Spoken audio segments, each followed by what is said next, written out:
اعوذ باللہ من الشیطان الرجیم، بسم اللہ الرحمن الرحیم۔ فرضیت حج کی شرائط۔ فرضیت حج کی 5 شرائط ہیں۔ پہلی شرط مسلمان ہونا، غیر مسلموں پر حج فرض نہیں اور نہ ہی ان کے لیے مناسک حج ادا کرنا جائز ہے۔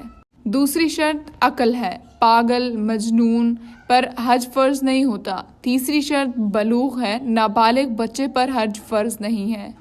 چوتھی شرط آزادی ہے، غلام و باندی پر حج فرض نہیں ہے۔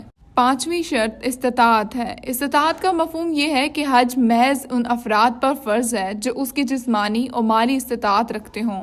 عورت ہے تو شرعی محرم بھی لازم ہے، یعنی وہ اپنے محرم کے ساتھ جائے گی۔ بھائی، باپ، بیٹا، خاوند کوئی بھی ہو سکتا ہے، وہ اکیلی نہیں جائے گی۔ عورت کے لیے یہ شرعی محرم بھی ہونا لازم ہے۔